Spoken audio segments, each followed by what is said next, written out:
Hello friends, तो बेटा आज का अपना जो टॉपिक है वो है मैटर। ठीक है, अभी तक के जो आपने लोअर क्लासेस में ये मैटर के बारे में बहुत कुछ पढ़ा है, आई थिंक आपको पता भी होगा। सिंपल से अगर अपन डेफिनेशन देखें बेटा मैटर क्या होता है, ठीक है, अगर मैटर के अपन डेफिनेशन देखते तो वहाँ पे आप सिंपल सा मुझे बोलोगे कि ऐसा कोई सब्सटेंस जो स्पेस ऑक्यूपाइड करे और जिसका डेफिनेट मास हो। The substance that occupied space and a definite mass, it is called matter. ठीक है, अब ये अगर मान के चलो मेरे पास ये मार्कर पेन है तो यहाँ पे क्या होगा, सिंपल सा है, इसके जो प्लास्टिक से बना या फिर और कुछ है तो इसमें क्या होगा, बहुत सारे स्मॉल पार्टिकल्स प्रेजेंट होंगे, मॉलिक्यूल्स प्रेजेंट होंगे और उससे क्या बना, एक सब्सटेंस बना, उसको अपन मार्कर पेन बोलते हैं। ठीक है, उसी प्रकार ये जो मैटर है, ये जो मैटर के बेटा दो मेन टाइप्स आते हैं। ठीक है, मैटर के क्या आते हैं, दो मेन टाइप्स। जैसे कि पहला आता है प्योर सब्सटेंसेस, प्योर सब्सटेंसेस। ठीक है, अगर मैं इस प्रकार इसको राउंड करा दूं, और दूसरा आता है बेटा मिक्सचर। ठीक है, पहला क्या आ गया, प्योर सब्सटेंस, और दूसरा क्या आ गया, मिक्सचर। अब ये प्योर सब्सटेंस और मिक्सचर में क्या फर्क है, सिंपल से बात मैं अगर आपको बता दूं या फिर एग्जांपल से, एक मैंने पॉट लिया, ये पॉट के अंदर में क्या लिया, H2O एंटर किया, क्या किया, H2 इसके अंदर में एंटर किया और इसके अंदर में और दूसरा कोई भी नहीं इन्वॉल्व किया, सिंपल वाटर के ही मॉलिक्यूल्स उसके अंदर में अवेलेबल है, तो ऐसे सब्सटेंस को अपन क्या बोलते हैं बेटा, प्योर सब्सटेंसेस। ठीक है, मतलब ये जो है, ये प्योर सब्सटेंसेस जो है, ये क्या करेंगे, ऑलवेज कंटेन सेम प्रॉपर्टी। ध्यान में रखना, अगर ये प्योर सब्सटेंस है तो ये हमेशा क्या करते हैं, मैं यहाँ पे इस प्रकार ऐसे लिख देता हूँ, ऑलवेज कंटेन सेम प्रॉपर्टी। ठीक है ना, सेम प्रॉपर्टीज। ठीक है, ये चीज़ ध्यान में रखना कि ये जो प्योर सब्सटेंसेस है ये क्या करते हैं, हमेशा ऑलवेज कंटेन सेम प्रॉपर्टीज करेंगे। ठीक है, जैसे कि देखो H2 है, ये पॉट है, इसके अंदर में क्या सिर्फ और सिर्फ वाटर के ही पार्टिकल्स है, उसी के ही कंपाउंड्स, जिसको अपन मॉलिक्यूल्स कंपाउंड्स जो भी पढ़ते हैं ना, तो वो वाटर ही मिलेगा, उसके अलावा दूसरा कोई नहीं। अगर ऐसा है तो उसको बोलते हैं बेटा अपन प्योर सब्सटेंसेस। ठीक है, अब मिक्सचर ये क्या होता है, अगर मिक्सचर में अगर हम देखें, फिर से एक पॉट लिया मैंने, तो यहाँ पे क्या लिया मैंने, ये जो सॉल्यूशन लिया है इसके अंदर में क्या क्या, एक वाटर ऐड कर दिया और साथ में एक क्या कर दिया, ग्लूकोज ऐड कर दिया। ठीक है, यहाँ पे सॉल्ट ऐड कर दिया।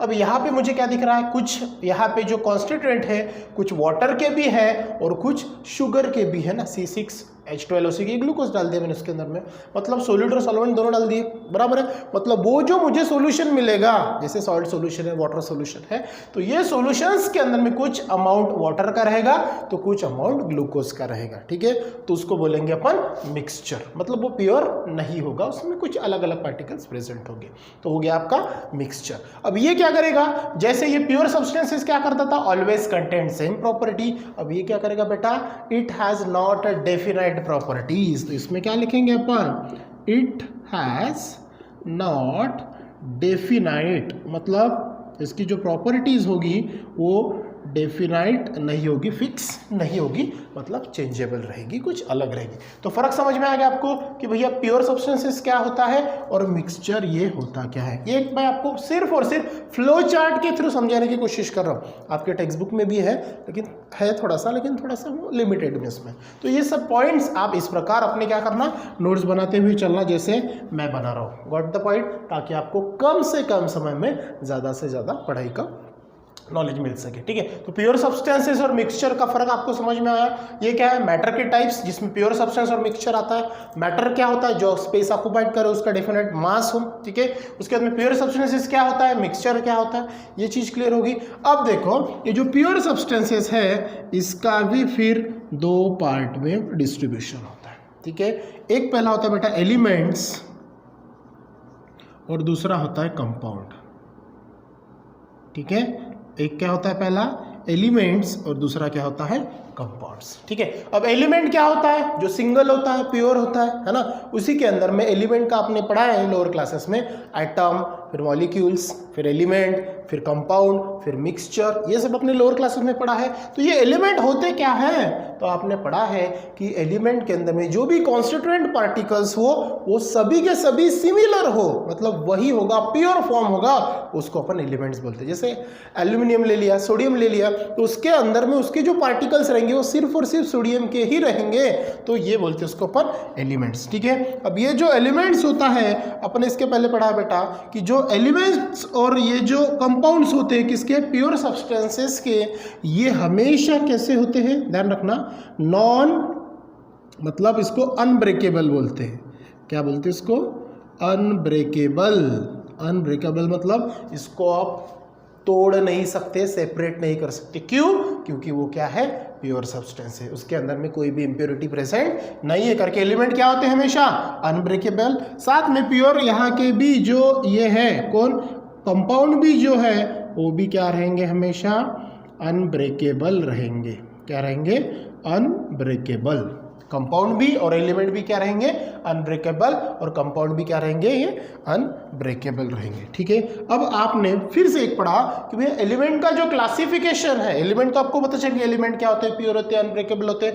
कंपाउंड्स आपको पता कैसे होते हैं, when two or more elements combine to each other in fix proportion, उनका प्रोपोर्शन फिक्स होगा तब जाके वो कंपाउंड बनते हैं। ठीक है ना, उसके अलावा कोई नहीं चाहिए, ना ज्यादा ना कम, फिक्स चाहिए तब जाके वो कंपाउंड बनता है। ठीक है, अब एलिमेंट का क्लासिफिकेशन जब अपन ने पढ़ा लोअर क्लासेस में, तो वो 3 कैटेगरीज में आपने पढ़ा था, याद है। ठीक है, अगर अपन ने पहला देखते हैं एलिमेंट का क्लासिफिकेशन, तो on the basis of metal, दूसरा अपन किए थे बेटा नॉन मेटल, ठीक है, और तीसरा किए थे अपन ने मेटेलॉइड्स। ठीक है, मेटल केस में क्या था, नॉन मेटल किया था, और मेटेलॉइड्स भी अपन ने ये किया था कि ये एक्चुअली होती क्या है। ठीक है, तो ये अपन ने क्लासिफिकेशन ऑफ एलिमेंट्स में पढ़ चुके, कंपाउंड्स का आपको पता है। उसी प्रकार ये जब मिक्सचर होते हैं तो मिक्सचर के भी बड़ा 2 टाइप्स आते हैं। पहला आता है होमोजीनियस और दूसरा आता है हेटेरोजीनियस। ठीक है, होमोजीनियस और दूसरा आता है हेटेरोजीनियस। देखो फिर से मैंने इसको थोड़ा सा सर्कल बना दिया। अब होमोजीनियस, होमो और हेटेरो ये दोनों वर्ड वहां पे आ चुके हैं। ठीक है, अब होमो का मतलब होता है बेटा सेम, होमो का मतलब क्या होता है, सेम, और हेटेरो का मतलब होता है डिफरेंट। ठीक है, होमो का मतलब क्या होता है, सेम, और यहाँ पे हेटेरो का मतलब होता है बेटा डिफरेंट। अब ये होता क्या है, ठीक है, अगर मान के चलो यहाँ पे होमोजीनियस, मान के चलो मैंने शुगर ले लिया, ठीक है, या फिर कुछ अलग सब्सटेंस ले लिया। अब ये होता क्या है, अगर दोनों मतलब सॉल्वेंट और सोल्यूट ये क्या हो गया बेटा, अनफॉर्चुनेटली मतलब यूनिफॉर्मली मिक्स। अब होमोजीनियस अपन किसे बोलेंगे, अगर वो दोनों यूनिफॉर्मली मिक्स हो गए, कौन कौन, सोल्यूट और सॉल्वेंट, अगर ऐसे होते हैं, क्या बोला मैंने, यूनिफॉर्मली अगर ये मिक्स होते हैं, कौन कौन, सोल्यूट और सॉल्वेंट, ठीक है, तो उसे अपन बोलेंगे होमोजीनियस मिक्सचर। और हेटेरोजीनियस में क्या होता है, डिफरेंट। ठीक है, जैसे होमोजीनियस में क्या होता है, सेम, होमो का मतलब होता है सेम, हेटेरो का मतलब होता है बेटा डिफरेंट। मतलब यहाँ पे ये जो है यूनिफॉर्मली मिक्स होंगे सोल्यूट और सॉल्वेंट। फॉर एग्जांपल अगर मैंने यहाँ पे एक कंटेंट लिया और इसके अंदर में जो भी सब्सटेंस लिया, अगर वो H2 है या फिर H2 है, दोनों की दोनों क्या होंगे, सेम होंगे, कोई डिफरेंट नहीं होगा। दोनों के दोनों जो सब्सटेंस होगी वो क्या होंगे, सेम होंगे, मतलब यूनिफॉर्म होंगे, एक जैसे ही होंगे, चाहे वो सोल्यूट हो या फिर सॉल्वेंट हो। ठीक है, तो ये एक दूसरे के अंदर में प्रॉपरली क्या हो जाएंगे बेटा, मिक्स हो जाएंगे, तो वो मिक्सचर को बोलते हैं अपन होमोजीनियस। अगर यहाँ पे अगर दूसरा देखें हेटेरोजीनियस में क्या होगा, यूनिफॉर्मली मिक्स हो गया, अब वो क्या हो गया, नॉट यूनिफॉर्मली मिक्स होगा, तो यहाँ पे उसके उल्टा कर दो, नॉट यूनिफॉर्मली मिक्स, कौन, सोल्यूट और सॉल्वेंट, सोल्यूट या फिर कॉमा करके आप सॉल्वेंट लिख सकते हो। ठीक है, जैसे यहाँ पे वाटर ले लिया, अगर मैंने यहाँ पे कोई अगर एक दूसरा ये ले लिया, ठीक है, जैसे ये एक कंटेनर ले लिया, इसके अंदर में वाटर डाल दिया और C6H12O6 ये ग्लूकोज ले लिया। ठीक है, अब दोनों को एक दूसरे के अंदर में मैंने क्या कर दिया, ऐड जब किया तब वो क्या होंगे, दोनों प्रॉपरली एक दूसरे के अंदर में मिक्स नहीं होंगे, पार्शियली मिक्स होंगे। या फिर कोई अलग अगर सब्सटेंस अपन लेते हैं, ठीक है, जो फुल्ली डिजोल्व नहीं होते, अगर टोटली डिजोल्व होते हैं 100% होमोजीनियस मिक्सचर, अगर पार्शियली डिजोल्व होते हैं तो उसको बोलते हैं बेटा अपन हेटेरोजेनियस मिक्सचर। ये अपना लोअर क्लासेस में पूरा हो चुका है, ठीक है। तो आपको फर्क क्या समझ में आया? मैटर क्या होता है, दो पार्ट में डिस्ट्रीब्यूट होता है, पहला प्योर सब्सटेंसेस, दूसरा बेटा मिक्सचर। प्योर सब्सटेंसेस क्या होता है, जो ऑलवेज कंटेन सेम प्रॉपर्टी करेगा, सभी की प्रॉपर्टी सेम करेगा। और मिक्सचर क्या होता है, वो they are not definite property, उसकी प्रॉपर्टी डेफिनेट नहीं होगी, मतलब डिफरेंट होगी। उसमें क्या होता है, अगर मैंने एग्जांपल लिया वाटर मॉलिक्यूल, तो उसके अंदर में सभी वाटर के कॉन्स्टिट्यूएंट प्रेजेंट होंगे, और वहां पे मिक्सचर में वाटर के साथ में कुछ अलग भी प्रेजेंट होगा, ठीक है। उसी प्रकार प्योर सब्सटेंस में अपन ने क्या पढ़ा, एलिमेंट्स और कंपाउंड। एलिमेंट क्या होते हैं, अनब्रेकेबल, साथ में कंपाउंड भी क्या होते हैं बेटा, अनब्रेकेबल। एलिमेंट के अंदर में क्या पढ़े, मेटल, नॉन मेटल और मेटेलॉइड्स, और मिक्सचर में क्या पढ़े, होमोजीनियस और हेटेरोजीनियस। साथ में ये जो मेटल, नॉन मेटल और मेटेलॉइड्स है, तो इसकी क्या पढ़ते हो आप, प्रॉपर्टीज पढ़े हो ना। ये क्या पढ़ते हो, इनकी प्रॉपर्टीज। तो आपको पता है कि जो मेटल है, नॉन मेटल है और मेटेलॉइड्स है, ठीक है, ऐसे मेटल्स होते हैं। अब ये जो पता है आपको, मेटेलॉइड जो है ये आपको मॉडर्न पीरियोडिक टेबल में कौन से ब्लॉक में आपको मिलता है बेटा, पी ब्लॉक के अंदर में। बाकी ब्लॉक्स में आपको मेटल नॉन मेटल मिलेंगे, ठीक है। जैसे मॉडर्न पीरियोडिक टेबल में 4 ब्लॉक्स है, SPDF है ना, तो उन चारों ब्लॉक्स में से जो मेटलॉइड्स है सिर्फ और सिर्फ आपको पी ब्लॉक के अंदर में मिलता है, ठीक है। जैसे मेटल्स, नॉन मेटल, जैसे मेटल, इनकी प्रॉपर्टी अगर अपन चेक करेंगे तो क्या होता है, पहली प्रॉपर्टी आप पढ़े थे बेटा लस्टर, क्या पढ़े थे, लस्टर, ठीक है। जो शाइनिंग करता है वो मेटल होता है, जो शाइन नहीं करता वो नॉन मेटल होता है। अपोजिट में अपन उसकी प्रॉपर्टीज पढ़े थे। दूसरी प्रॉपर्टी पढ़े थे बेटा आप डक्टिलिटी, या फिर डक्टाइल, या फिर डक्टिलिटी जिसको बोलते हैं अपन, है ना। डक्टिलिटी क्या होता है, मेटल को अगर बेटा अपन हैमरिंग करते हैं तो उसका थीन वायर में अपन क्या करते हैं, उसका कन्वर्जन कर सकते हैं। एग्जाम्पल अपने देखा था, अगर गोल्ड है तो 1 ग्राम गोल्ड को अगर अपन हैमरिंग करें तो 2 किलोमीटर्स ऑफ वायर वो निकालता है। मतलब मेटल जो है ये मोस्ट डक्टाइल होते हैं, लेकिन नॉन मेटल ये ब्रिटल होते हैं, मतलब टूट जाते हैं। और ये जो मेटालाइट्स होते हैं ये दोनों की प्रॉपर्टी शो करता है, ठीक है ना। ऐसे बहुत सारे हैं। जैसे तीसरी प्रॉपर्टी अगर अपन देखते हैं, थर्ड प्रॉपर्टी अगर अपन पढ़े थे तो वो पढ़े थे बेटा मेलिएबिलिटी। क्या पढ़े थे, मेलिएबिलिटी, मेलिएबिलिटी या फिर मेलिएबल जिसको बोलते हैं अपन, ठीक है।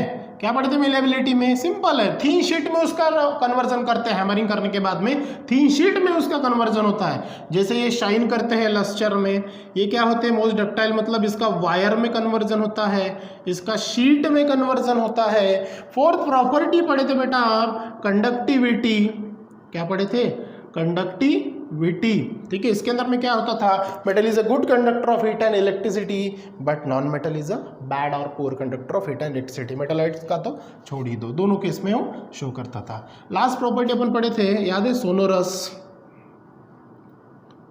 सोनोरस ये भी पढ़े थे, ठीक है। लोअर क्लासेस में आपका हो चुका।